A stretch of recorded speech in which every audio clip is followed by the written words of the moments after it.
Hello मेरे प्यारे बच्चों, welcome back to our YouTube channel motion biology. तो बच्चों स्टार्ट करते हैं आज की फिर से क्लास।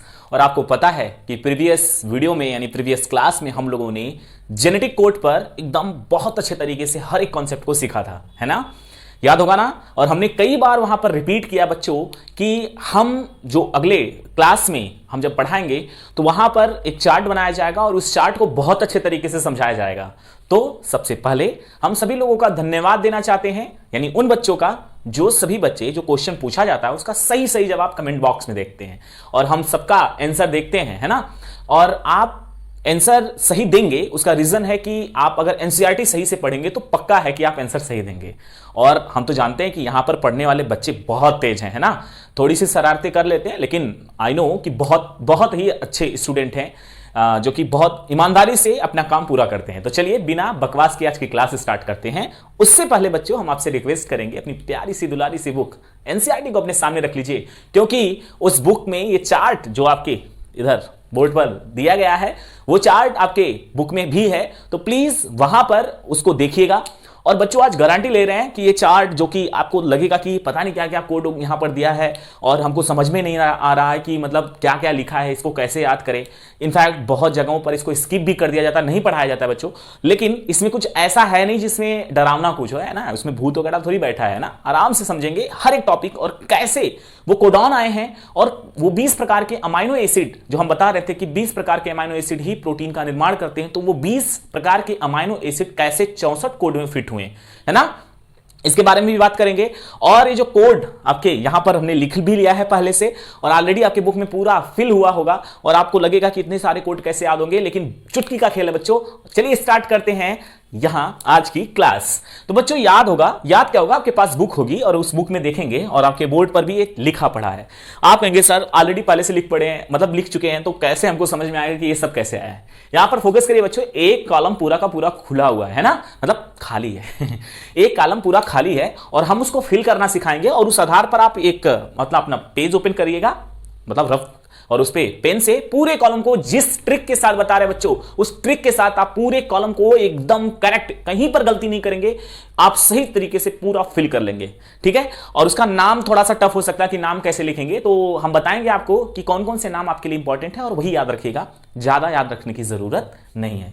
तो बच्चों हम तो ये सारी चीजों मतलब सारे चार्ट को हम फिल कर चुके हैं, लेकिन ये कॉलम खाली है। तो बताएंगे कि जैसे हम इसको फिल करेंगे आपके सामने वैसे ही आप इसको भी फिल कर सकते हैं, बहुत ही इजी वे में बच्चों। चलिए देखते हैं। हम सभी को पता है कि जो कोडॉन होते हैं यानी एमआरएनए पर जो न्यूक्लियोटाइड है, नाइट्रोजन क्षार है, वो कितने हैं? 4, है ना? होते तो 5 प्रकार के, लेकिन एमआरएनए पर 4 होते हैं, डीएनए पे 4 होते हैं। यानी जो आरएनए होता है उसमें यूरेसिल होता है और डीएनए में थाइमिन होता है, बस यही ना? तो वो 4 कोडॉन कौन से हैं? यूरेसिल, साइटोसिन, एडेनिन, ग्वानिन, है ना? आपके चार्ट में अपनी बुक में भी देखिए, यहां पर लिखा होगा यूरेसिल, साइटोसिन, एडेनिन और ग्वानिन, यानी यूसीएजी।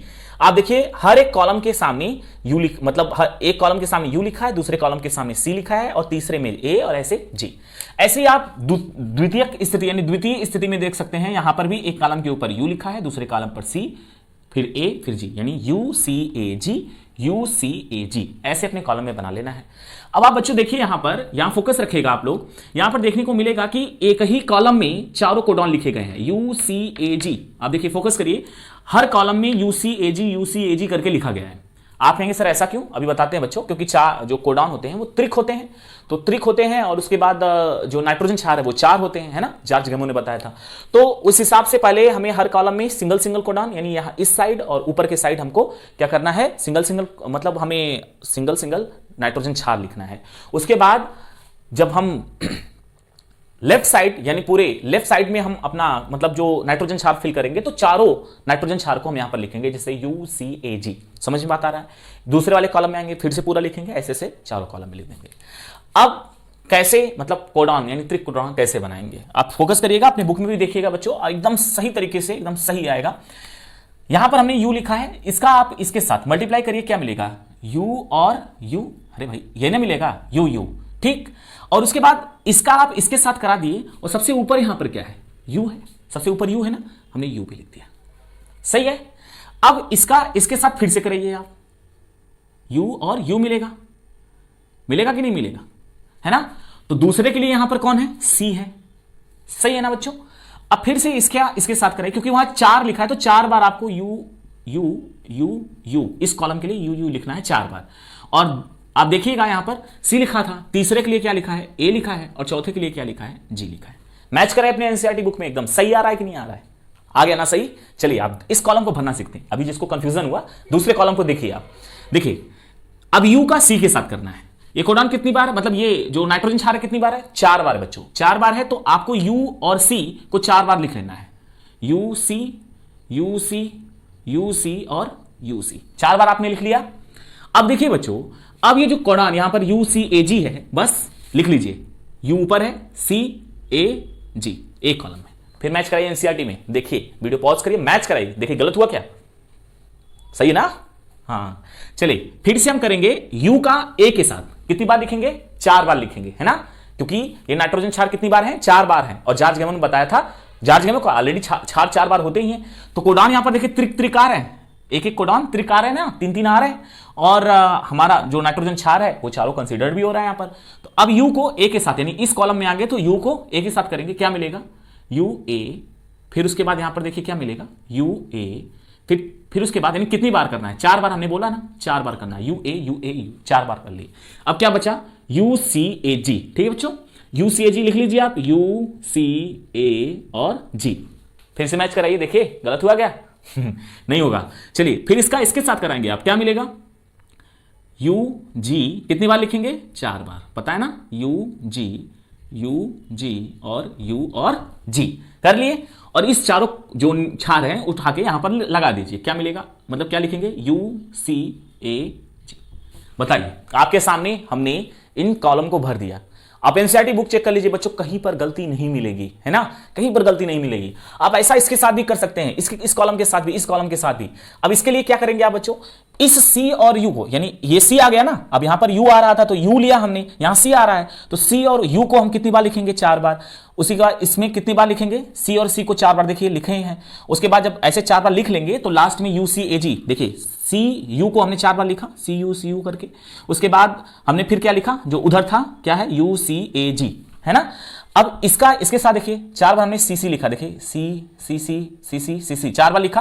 फिर वही कॉलम यू सी ए जी, जैसा हमने इसमें कर रहे हैं वैसा आप यहां पर भी देखिए। अब इसमें ए आ रहा है, यहां पर यू है तो ए यू करके हमने 4 बार लिखा, और फिर से यू सी ए जी, है ना। ऐसा आप हर कॉलम में करेंगे, कोडान तो आप गलत कर ही नहीं सकते हैं, ये मेरी गारंटी है बच्चों। जैसे हमने इसको भरा है वैसे आप इसको भरी, मतलब पूरे कॉलम को भर सकते हैं, यानी 64 कोडान। अब देखिएगा 4 इसमें है, 4 इसमें है, 4 इसमें है, 4 इसमें, तो कितने हो गए, 16 इसमें हो गए, 16 इसमें 32 हो गए, और उसके बाद 32 कितना हो जाएगा, 64 हो जाएगा, है ना। आप आराम से कैलकुलेट कर सकते हैं।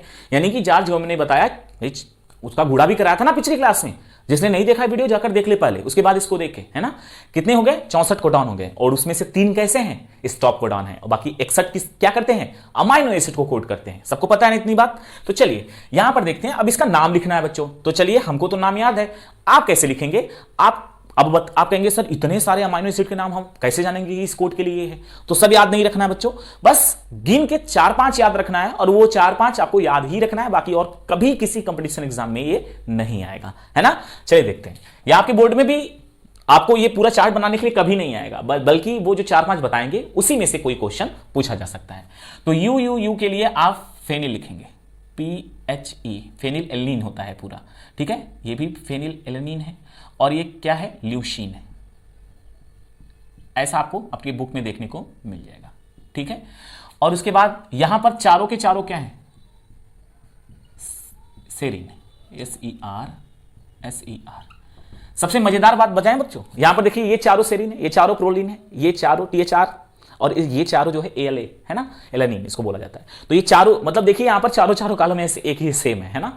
अब देखिए यहां पर इसकी बात करेंगे, मतलब तीसरे कॉलम की बात करेंगे, तो तीसरे कॉलम में TYR, और ये भी क्या है, TYR।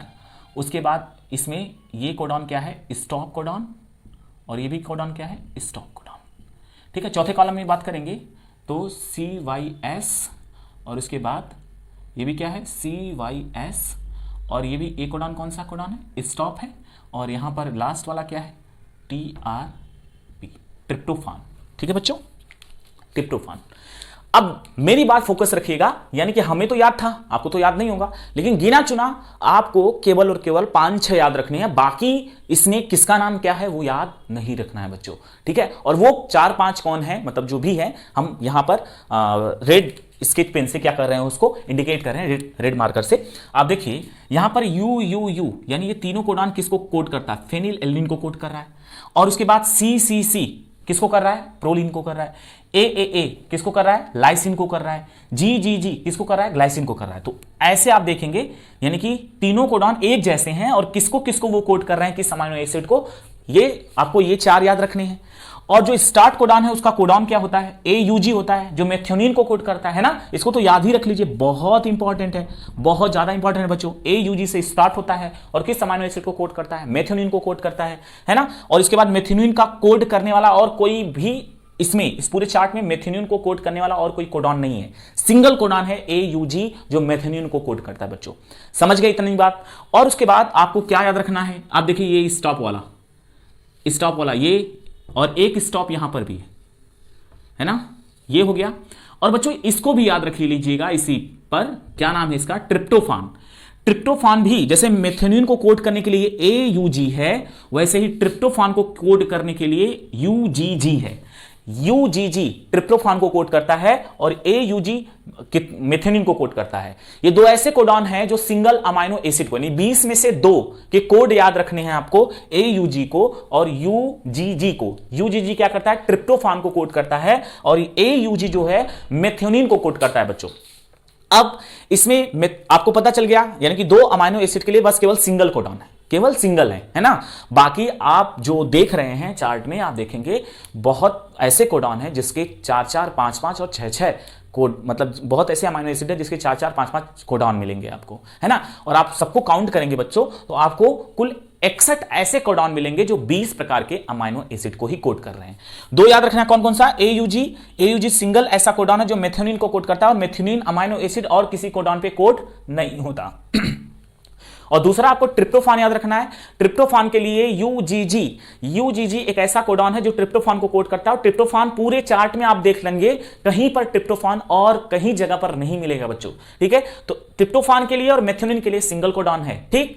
अब आप स्टॉप कोडॉन देख ले 3, UAA, UAG और UGA, ये भी तीनों याद रखिएगा आप लोग, ठीक है। ये तीनों कौन से कोडॉन है, स्टॉप कोडॉन, यानी नॉनसेंस कोडॉन कहा जाता है। नॉनसेंस दैट मींस यानी इससे कोई भी अमीनो एसिड कोड नहीं होता, ठीक है। तो ये 3 और ये 2 5 और उसके बाद ये 4, है ना। ज्यादा हो गए सर, आप कहेंगे सर आप तो बोले थे 5-6, यहां तो ज्यादा हो गए। कोई बात नहीं बच्चों, आप याद कर सकते हैं, अच्छे बच्चे हैं ना आप सभी लोग। फेनिल एल्निन के लिए UUU, प्रोलीन किसके लिए, मतलब CCC पर कौन कोड होता है, प्रोलीन होता है। AA पर लाइसिन। ऐसा नहीं बच्चों कि आप कहेंगे सर प्रोलीन तो इस पर भी CCU पर भी हो रहा है, तो हम ये नहीं कह रहे हैं कि दूसरे पर नहीं होगा, हम ये कह रहे हैं कि जो सिंगल कोड है, मतलब सिंगल 3 कोड है, वो किस अमीनो एसिड को कोड कर रहे हैं, ठीक है, वो बता रहे हैं बच्चों। UUC भी फेनिल एल्निन को कर रहा है, लेकिन हम यहां पर सिंगल कोड है ना UUU, तो यहां पर फेनिल एल्निन के लिए CC किसके लिए, प्रोलीन के लिए, A किसके लिए, लाइसिन के लिए, और GG किसके लिए है, ग्लाइसिन के लिए बच्चों। मेथियोनिन के लिए AUG है, और ये सिंगल मेथियोनिन भी और ट्रिप्टोफान के लिए कौन सा कोड है, UGG है। तो ये जो है इनके लिए, मेथियोनिन और ट्रिप्टोफान के लिए सिंगल कोडॉन होते हैं, और चार्ट में कहीं इनकी जगह और नहीं है बच्चों, मतलब कहीं किसी और कोडॉन से ये कोड नहीं होते हैं। और 3 स्टॉप कोडॉन है बच्चों। ये जो हमने रेड मार्कर से हमने ब्रैकेट बनाया बच्चों, बस वही आपको अमीनो एसिड और उसके कोडॉन को याद रखना है, बाकी कुछ नहीं। और इसमें सबसे ज्यादा इंपॉर्टेंट AUG मेथियोनिन है, स्टॉप कोडॉन का नाम रखना है याद, और उसके बाद ट्रिप्टोफान भी आप इंपॉर्टेंट में रख सकते हैं बच्चों। बाकी ये कभी कभी पूछ लेता है तो आप याद रख लेंगे तो बेटर है आपके लिए, लेकिन सबसे इंपॉर्टेंट की बात हमने आपसे बता दी है, ठीक है बच्चों। और इतना बड़ा चार्ट आपको याद रखने की जरूरत नहीं है, ठीक। तो ये बात आपको क्लियर हो गई। तो ये सारी चीजें, हाँ यहीं पर एक क्वेश्चन पूछ लेते हैं आपसे, क्वेश्चन का जवाब आप हमें कमेंट बॉक्स में देंगे, जैसा कि बहुत सारे बच्चे देते हैं, बहुत अच्छा लगता है। क्या आप हमें स्टॉप कोडॉन, मतलब तीनों स्टॉप कोडॉन के नाम बताएंगे, दूसरे नाम, है ना। अगर वीडियो आप पिछला देखें सही से ना, तो आप जरूर बताएंगे इसका नाम। तीनों स्टॉप कोडॉन के नाम बताने हमको, किसको क्या कहा जाता है दूसरे नाम से, है ना। तो आप इनको कमेंट बॉक्स में इसका आंसर दीजिएगा। और ये चार्ट अब फिनिश हुआ और आपको समझ में आ गया होगा। समझ में क्या आया होगा बच्चों कि कौन कौन से पॉइंट हमें याद रखने हैं और कौन स्टॉप कोडॉन है। और 64 कोड आपके चार्ट पर, आपके बुक में भी है, आपके बोर्ड पर भी देख सकते हैं। ये 64 कोड हमने लिख दिए हैं, और इसमें केवल और केवल बच्चों आप काउंट करिएगा ईमानदारी से, 5 मिनट लगेगा, अभी वीडियो पॉज कर लीजिए या फिर पूरा वीडियो खत्म हो जाने दीजिए, उसके बाद आपको काउंट करिएगा, केवल 20 ही अमीनो एसिड मिलेंगे इसमें आपको। जैसे फेनिल एलेनिन इस पूरे चार्ट में कितनी बार है ना, इस पूरे चार्ट में कितनी बार है आप देख सकते हैं, आप उसको काउंट कर लीजिएगा, उसको लिख दीजिएगा। उसके बाद ल्यूसीन देखिए यहां पर 6 बार, देखिए 1 2 3 4 5 6 बार है। और कहीं पर देखेंगे आप अगर ल्यूसीन है तो उसको लिखिएगा कि ल्यूसीन कितनी बार है ना, ल्यूसीन कितनी बार है। तो आप पूरे चार्ट को जब काउंट करेंगे तो 20 ही अमीनो एसिड मिलेंगे जो आपको 61 कोड को कोड कर रहे होंगे, है ना, 61 कोडान को कोड कर रहे होंगे। कितने? 20 केवल, ठीक है। और कोडान कितने हैं? 61 है। इसका मतलब कुछ ऐसे अमाइनो एसिड हैं जो एक से अधिक कोडान से भी कोड होते हैं। जैसे मैं एक एग्जांपल यहां पर दे सकते हैं, ल्यूसीन UUG से भी हो रहा है, CUU से भी हो रहा है, यहां भी हो रहा है, CUA से भी हो रहा है, CUG से भी हो रहा है। यानी कि कोडान, अलग अलग कोडान से भी ल्यूसीन मतलब जो अमाइनो एसिड है वो कोड हो रहा है। इसी प्रकार से बहुत ऐसे आपको अमाइनो एसिड मिलेंगे जो 2 या 2 से अधिक कोडान से कोड हो रहे होंगे। तो इस प्रकार से आप काउंट करेंगे, आपको 20 ही अमीनो एसिड मिलेंगे पूरे चार्ट में जो 61 कोड को कोड कर रहे हैं, क्योंकि 3 इसमें क्या है? स्टॉप कोडान है बच्चों। बात समझ में आई ना? बात समझ में आ गई सबको? इसको मिटा दें, हम मिटा दें कि नहीं? हाँ मिटा दें, क्योंकि अब अगली टॉपिक को पढ़ना है हमको। चलिए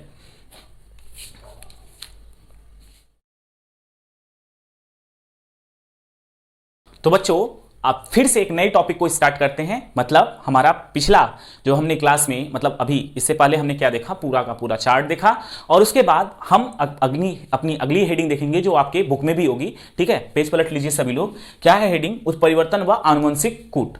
तो बच्चों उत्परिवर्तन की हेडिंग जो है हम लोग ऑलरेडी मेंडल वाला जो चैप्टर चल रहा था उसमें हमने पढ़ लिया, और आपके बोर्ड एग्जाम में अगर क्वेश्चन पूछे उत्परिवर्तन क्या है तो आप वहां पर जाकर आंसर वही वाला लिखिएगा, ठीक है बच्चों।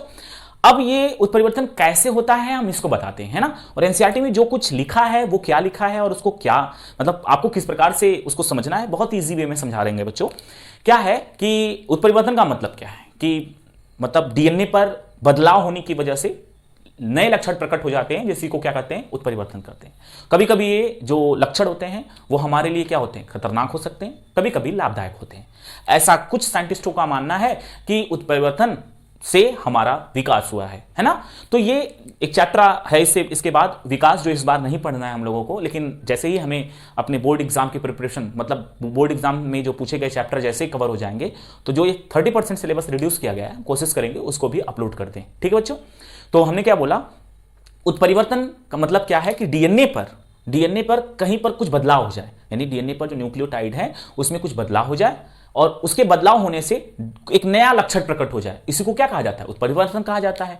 कभी कभी उत्परिवर्तन हमारे लिए लाभदायक होते हैं और कभी कभी हानिकारक होते हैं। इसका सबसे अच्छा एग्जांपल हम ऑलरेडी उस चैप्टर में पढ़ के आ चुके हैं, सिकल सेल एनीमिया, है ना। केवल सिंगल कोड से, यानी सिंगल नाइट्रोजन के क्षार के बदलने की वजह से पूरा का पूरा फ्रेम गड़बड़, मतलब कि जो हमारा आरबीसी है वो हंसी आकार हो जा रहा था, है ना, सिकल टाइप हो जा रहा था।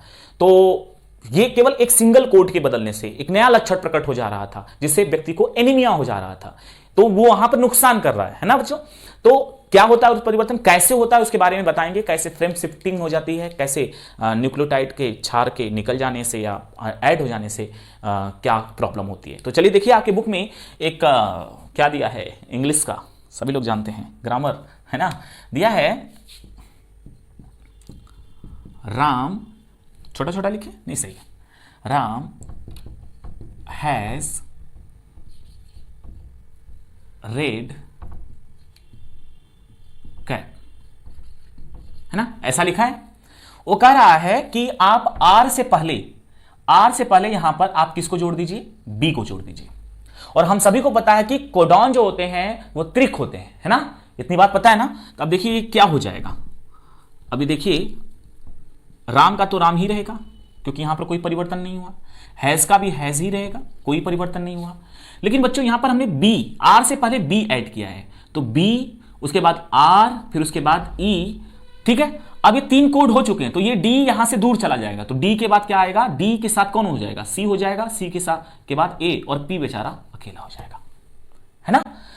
यानी कि बी को ऐड करने से क्या हुआ कि ये कोड ही बदल गया बच्चों। यहां पर देखिए एक कोड ही बदल गया, यानी एक केवल और केवल एक अक्षर को यहां पर हमने ऐड किया है।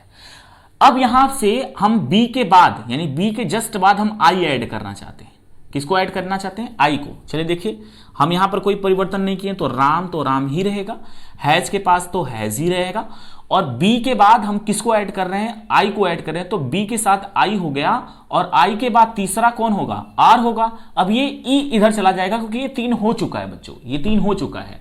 अब यहां पर देखिए ये ई हो जाएगा, और ये डी यहां पर आएगा, और ये सी, और इस बार ए बाहर, क्योंकि ये भी 3 हो चुका है, ए इस बार क्या हो जाएगा? बाहर हो जाएगा। ए और पी एक साथ हो जाएंगे। अब फिर से हम इस आई वाले प्लेस के बाद हम जी ऐड करना चाहते हैं, और आप देखेंगे यहां पर क्या लिखा है? राम हैज, क्योंकि यहां पर कोई परिवर्तन नहीं हो रहा है, यही हो रहा है, तो बी, उसके बाद आई और जी ऐड कर रहे हैं तो जी भी हो गया, और उसके बाद ये आर आगे बढ़ेगा तो आर, उसके बाद ये ई, उसके बाद डी, अब ये सी आगे चला जाएगा, क्या हो जाएगा? सी ए पी। बुक में देखिए बच्चों, एनसीईआरटी बुक में देखिए सभी लोग, बिल्कुल ऐसा ही किया गया है ना? ऐसा किया गया है। अब देखिए यहां पर क्या था? राम हैज रेड कैप, और यहां पर क्या है? Ram has big red cap. ठीक है, बिग रेड कैप। देख रहे हैं आप लोग? यानी ये टॉपिक ये समझाना चाह रहा है कि हम एक वर्ड यहां पर क्या कर रहे हैं?